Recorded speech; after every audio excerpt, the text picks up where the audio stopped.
Good evening বন্ধুরা, তোমরা সবাই কেমন আছো? আশা করছি ভালো আছো, সুস্থ আছো, আর আমরাও কিন্তু ভালো আছি। তো আজ বিকেল থেকে ব্লগটা শুরু করছি। তোমরা যে যেখান থেকে আমার ভিডিওটা দেখো না কেন, তোমাদেরকে জানাই আমার অন্তর থেকে বুক ভরা ভালোবাসা। তো আমি ব্যালকনিতে এখন বসে বসে কি করছি বলো তো? এখান থেকে না আমি দূর্বাঘাস উঠিয়ে নিচ্ছি। তার কারণটা হচ্ছে কালকে ষষ্ঠী, তো কালকের আর আজকের ব্লগটা আমি একসাথেই দিয়ে দিচ্ছি। তো ওখানে অনেকগুলো দূর্বাঘাস হয়েছিল, তো ওগুলো আমি উঠিয়ে নিলাম। আর এখন দেখো সব কিছু রেডি করতে হবে আগের দিনই, কারণ কালকে যেহেতু জামাই ষষ্ঠী, তার জন্য আমিও ষষ্ঠী ব্রত করব। ওটা হলো বিজন, ওটা না সুপারির যে খোল আছে সেটা দিয়েই বানায়।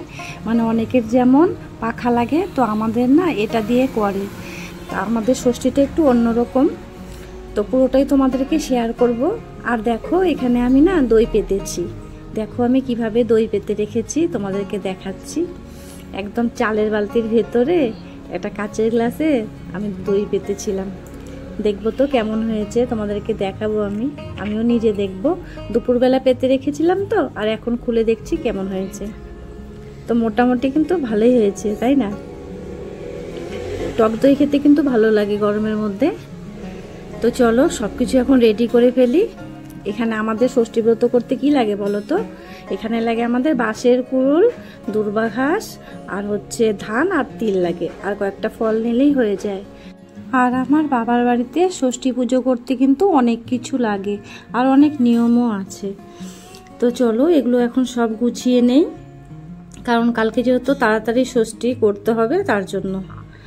তো আগে যখন আমরা ছোট ছিলাম তখন কিন্তু খুব ভালো লাগতো ষষ্ঠীর দিন। বলো তো কেন? নদীতে গিয়ে স্নান করতাম, সবাই খুব আনন্দ করতাম। আর নদীটা না জানো তো আমাদের বাড়ির ঠিক পেছনেই, বেশি দূর যেতে হয় না। তো সবাই মিলে, মানে পাড়ার যত মানুষ আছে সবাই মিলে কিন্তু যেতাম। আর এখন তো মানুষ সবাই ঘরে ঘরে ষষ্ঠী পুজো করে ফেলে কলের পাড়ে বা কুয়োর পাড়ে, কেউ আর নদীতে যায় না। কিন্তু আগের দিনের ষষ্ঠী পুজো কিন্তু খুবই ভালো লাগতো। আর পাড়ার জামাইরা সবাই চলে আসতো, তো খুব ভালো লাগতো। এখানে দেখো আমার সব রেডি হয়ে গেছে। এটা হচ্ছে পরের দিনকার ভিডিও। তো ওখানে আমি যে কচু পাতার মধ্যে ধান আর তিল বেঁধে নিয়ে নিয়েছি। আর এখানে দেখো আজকে প্রথম আমাদের আম নিয়ে আসলো, তাই এখানে সুন্দর করে গুছিয়ে রাখছি। তো ষষ্ঠীর দিন যখন পাড়াতে সব জামাইরা আসে তখন কিন্তু মানে ভালো লাগে, তাই না? কিন্তু আমার বরের কপালটাই খারাপ, বিয়ের পর মাত্র একবার করেছে জামাই ষষ্ঠী।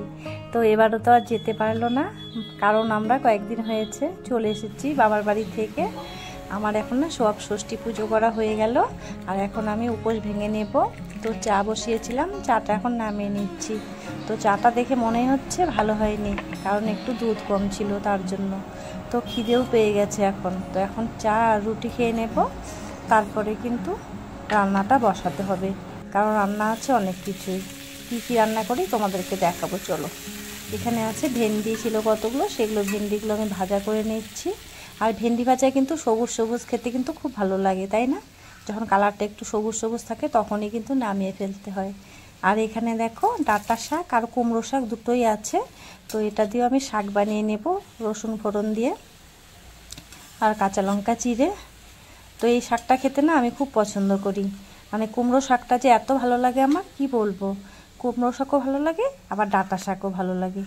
আর এখানে আছে মাছ, এটা হচ্ছে কাতল মাছ। কাতল মাছটাই রান্না করব।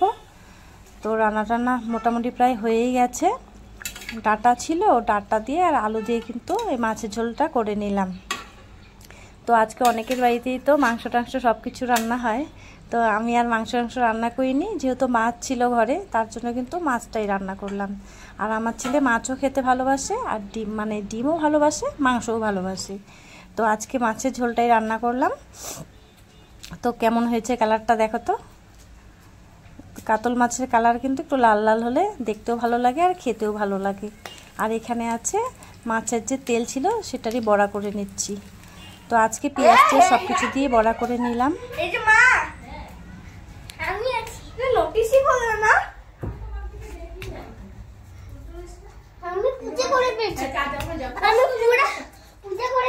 আচ্ছা আমরা পূজা করবো, দুজনে বসো ওখানে। আচ্ছা দাদাকেও পূজা দিব, তোমাকেও পূজা দিব, এখানে বসো। ঠিক আছে বসো, আমার তাড়াতাড়ি দেখলে তো বন্ধুরা ময়ূক কি বলল আমাকে, আমি নাকি ওর দিকে নোটিসই করিনি। মানে ও না একটা ড্রেস পরে গেছিল ওর মেঝমার ঘরে, মানে আমার জায়ের ঘরে ষষ্ঠীর জল নিতে।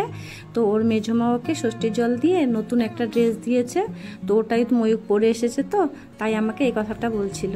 তো আমি তো বাথরুমে ষষ্ঠীটা করে নিয়েছিলাম, তোমাদেরকে দেখানো হয়নি।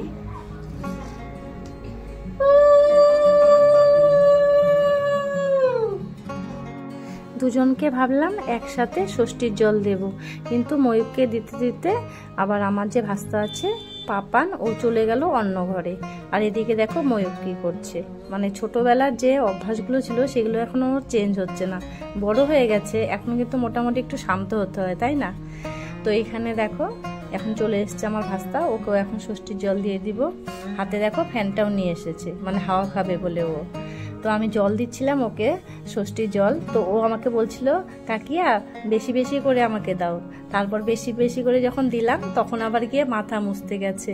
মানে ওদের কথাগুলো শুনতে কি যে ভালো লাগে, বাচ্চাদের কথাগুলো কিন্তু খুবই কিউট হয়। তো ওদেরকে আমি আম কেটে দিয়েছিলাম, তো ভাস্তা তো খাবেই না। আমাকে নমস্কার করবি না? কিরে নমস্কার করবি না? আমাদের নমস্কার কর।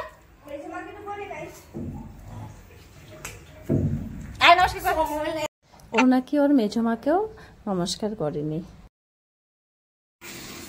তো বন্ধুরা এবারে ষষ্ঠী আমার এভাবেই কাটলো, বাবার বাড়িতে তো আর যেতে পারলাম না। আসলে প্রত্যেক বছর তো যাওয়া হয় না, যদি সামনে থাকতো তাহলে অবশ্যই যেতাম। এতটা দূরে যে কিভাবে যাব, কয়েকদিন আগেই তো এলাম, তাই না? গত বছর ছিলাম আমি আমার বাবার বাড়িতে, এবার আর যেতে পারলাম না, হয়তো কখনো হবে যাওয়া।